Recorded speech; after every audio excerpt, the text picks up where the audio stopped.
Salut les diggers, aujourd'hui on va se faire le bilan de l'année 2024. C'était une année charnière, pleine de défis, de surprises et d'innovations qui vont impacter le marché des cryptos en 2025. Alors pourquoi un bilan 2024? Parce que pour comprendre où on va, il faut d'abord regarder d'où l'on vient. Ce rembobinage va être votre guide ultime pour saisir les grandes dynamiques de l'année et anticiper les opportunités de 2025. Vous êtes débutant ou curieux? Pas de souci, on va simplifier les choses et rendre tout ça accessible. C'est parti. Donc dans cette vidéo, on va décomposer l'année 2024 en trois grandes parties. En premier, les grandes tendances de l'année 2024. En deux, les événements politiques et régulations. Et en trois, les innovations technologiques. Et restez surtout jusqu'à la fin parce qu'on va conclure par les leçons à tirer. On commence tout de suite avec les grandes tendances de 2024. Ça a été une année marquée par des tendances fortes qui ont redéfini le paysage des cryptos. Entre marché en mouvement, adoption institutionnelle et avancées technologiques, il y a eu beaucoup à analyser. Alors allons droit au but. Quelles ont été les grandes tendances de cette année? Commençons par se pencher sur la tendance du marché. Le marché crypto a-t-il été plutôt haussier ou baissier? Eh bien, tout dépend de la perspective.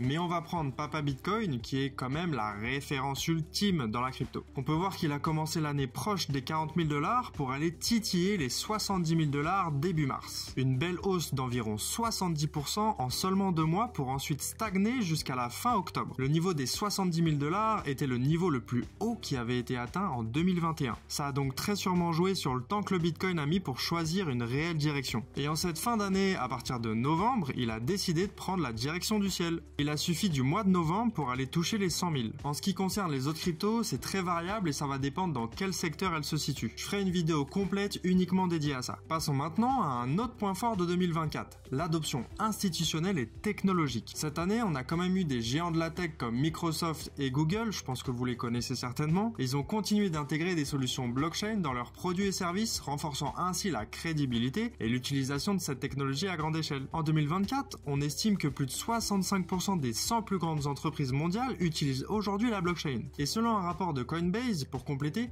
52% des entreprises du classement Fortune 100 ont investi dans les initiatives liées à la blockchain et aux crypto-monnaies depuis 2021. Et côté enquête, on termine avec celle de Casper Labs et Zogby Analytics qui révèlent que près de 90% des entreprises interrogées aux États-Unis, au Royaume-Uni et en Chine déploie la technologie blockchain sous une forme ou une autre. Cette tendance renforce clairement la crédibilité de la blockchain et accélère son adoption. Pour terminer cette partie, il faut absolument que je vous parle des CBDC, ces monnaies numériques émises par les banques centrales. En 2024, des avancées majeures ont eu lieu dans plusieurs régions du monde, y compris l'Europe et la France. En France, la Banque Centrale Européenne avait franchi une étape importante en octobre 2023. C'était le lancement de la phase préparatoire de l'euro numérique. L'objectif était premièrement d'établir des règles de fonctionnement de ces nouveaux moyens de paiement et deuxièmement résoudre les questions techniques pour sa mise en œuvre à grande échelle. Cette phase d'expérimentation s'est déroulée sur toute l'année 2024 et va se dérouler jusqu'en octobre 2025. Et ce n'est pas tout, la Commission européenne a proposé un cadre juridique pour l'euro numérique avec une décision finale attendue en novembre 2025. Un énorme projet qui pourrait révolutionner nos paiements, mais on n'y est pas encore. Au niveau mondial, d'autres grandes puissances avancent plus ou moins sur leur projet de CBDC. Par exemple en Chine avec le yuan numérique qui continue de gagner en popularité avec des transactions atteignant près de 700 000 milliards de yuans en 2024. Tandis qu'aux États-Unis, le projet du dollar numérique va faire face à des résistances politiques avec la réélection de Trump. Et oui, Trump il est pro-crypto, mais du coup il est pas en faveur de ces monnaies numériques de banque centrale. Vu que ce sont des monnaies complètement centralisées pouvant permettre un contrôle total sur les citoyens, c'est pas trop son délire lui. Ça correspond pas trop à sa logique de libéralisme. Il a récemment dit, je cite, la création d'une monnaie numérique de banque centrale est terminée. Oublie ça, il n'y aura jamais de monnaie numérique de banque centrale tant que je serai président des États-Unis. Pourquoi est-ce que c'est important pour les cryptos traditionnels comme le Bitcoin ou l'Ethereum? Certains pensent que les CBDC pourraient favoriser l'adoption globale des cryptos en démocratisant leur usage. D'autres, en revanche, craignent qu'elles ne viennent concurrencer directement ces actifs en réduisant leur attrait comme moyen de paiement. Pour résumer cette première partie sur les grandes tendances 2024, le marché crypto a une nouvelle fois prouvé sa résilience et montre que c'est un marché à part entière. Avec Bitcoin qui franchit la barre symbolique des 100 000 $ en novembre, cette année a marqué un tournant historique. Ensuite, l'adoption institutionnelle et technologique continue d'avancer à un rythme impressionnant. Ces avancées technologiques renforcent l'idée que les cryptos ne sont pas seulement une mode,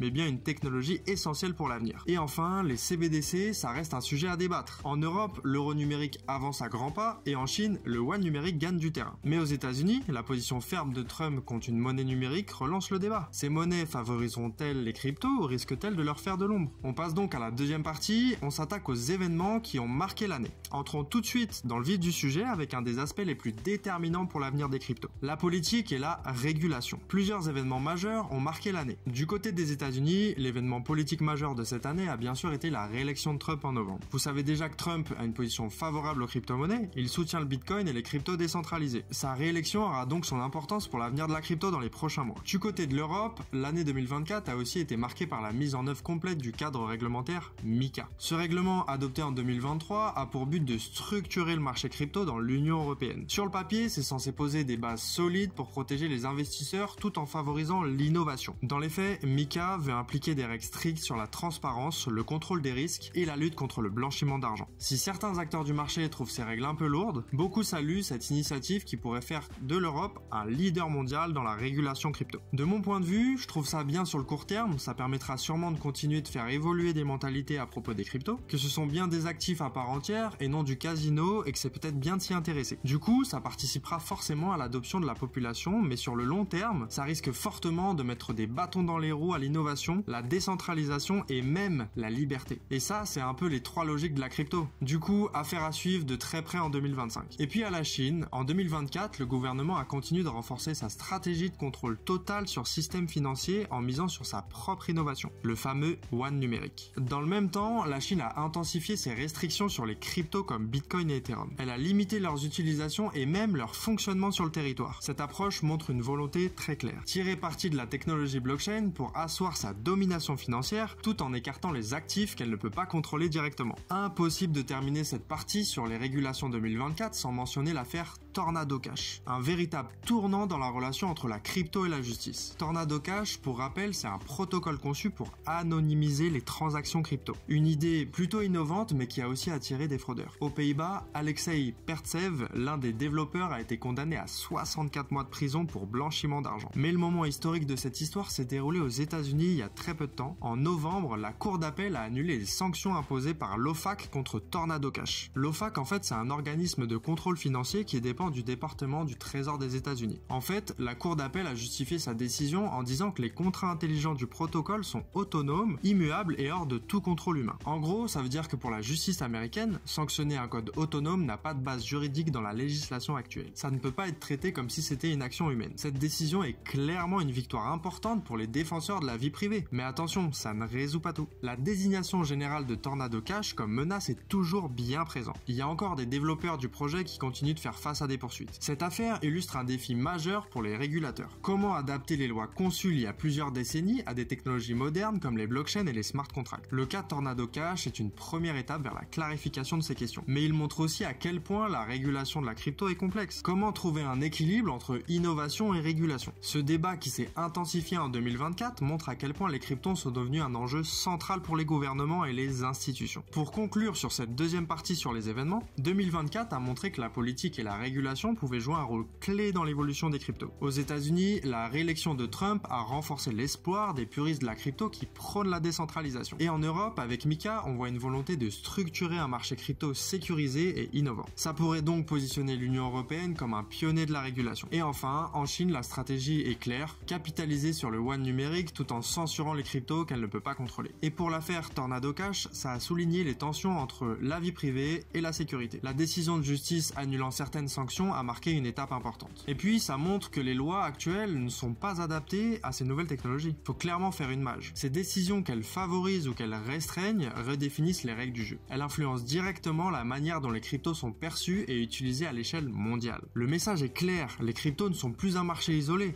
elles sont désormais au cœur des décisions stratégiques des grandes puissances. On passe tout de suite à la troisième et dernière partie, les innovations technologiques. 2024 a aussi été une année exceptionnelle à ce sujet. La blockchain continue de se réinventer et cette année, on a vu l'amélioration de nombreuses innovations qui façonnent l'écosystème crypto. Commençons avec les deux piliers de l'écosystème, Ethereum et Bitcoin bien sûr. Je vais pas rentrer dans les détails techniques, donc pour la faire simple, pour Ethereum, après sa transition vers Ethereum 2.0, il a continué de renforcer son réseau avec des mises à jour visant à améliorer sa scalabilité et réduire encore plus les frais de transaction. Ça a permis aux réseaux de seconde couche, qui ont donc besoin d'Ethereum pour fonctionner, d'avoir aussi des optimisations. De son côté, Bitcoin a vu une adoption croissante de son Lightning Network. Vous avez certainement déjà entendu parler de ça. En gros, c'est une solution qui permet de réaliser des microtransactions quasiment instantanées et avec des frais minime. Cette technologie commence à être adoptée par des applications grand public, que ce soit pour les systèmes de paiement pour les commerces ou les transferts internationaux. C'était une étape importante pour Bitcoin parce qu'il prouve avec ça qu'il n'est pas juste une réserve de valeur, c'est aussi un outil pour les paiements. Et on ne peut pas oublier de parler de l'intelligence artificielle dans cette partie. En 2024, des projets comme Fetch AI ont démontré comment l'IA et la blockchain peuvent travailler main dans la main. Je vous donne un exemple, Fetch utilise la blockchain pour coordonner des agents IA dans des systèmes comme la logistique ou la gestion d'énergie. C'est un peu comme si vous aviez un réseau de robots capable de collaborer en toute transparence sans passer par une autorité centrale. Prenons un exemple concret pour illustrer l'impact de cette technologie. Imaginez une ville intelligente où les feux de circulation,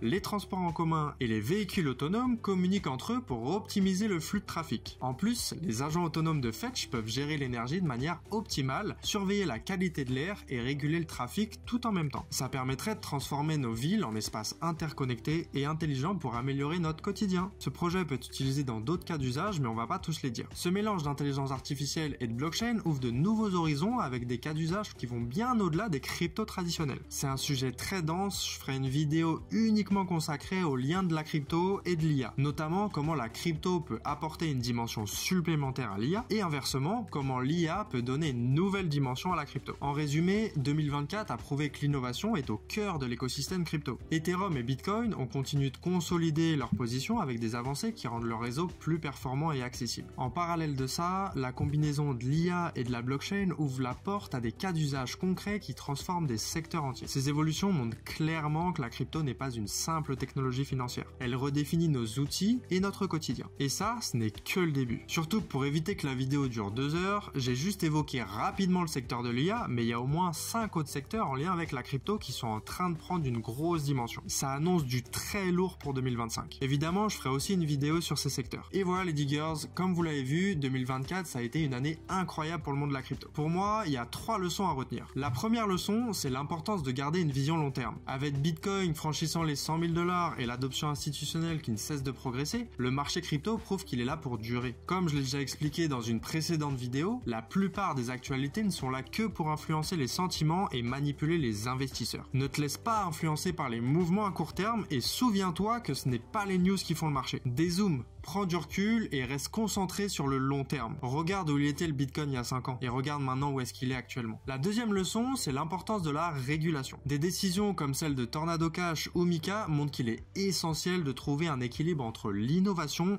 et le contrôle. Une régulation bien pensée pourrait accélérer l'adoption des cryptos par le grand public tout en renforçant leur sécurité. Par contre, il faudra rester vigilant. La régulation ne doit pas aller à l'encontre de l'essence même des crypto-monnaies, la décentralisation et la liberté. Et la troisième et dernière leçon, ce sont les avancées technologiques qui ne cessent de faire évoluer l'écosystème. L'arrivée de l'IA dans le domaine des cryptos en est un parfait exemple. Cela montre une fois de plus que la crypto reste un secteur porteur, toujours en phase avec les grandes tendances de demain. Si vous avez d'autres leçons en tête qui vous viennent, partagez-les en commentaire. Ça permettra de compléter mon propos et peut-être que ça aidera des personnes qui passent par là. C'est la fin de ce bilan 2024. Ça n'a pas été simple de condenser toutes ces informations. J'ai dû sélectionner au maximum pour que la vidéo reste digeste. Dites-moi ce que vous en avez pensé et si ce n'est pas déjà fait, abonnez-vous à la chaîne et préparez-vous pour 2025. Ça s'annonce énorme. Je vous dis à très bientôt et prenez soin de vous.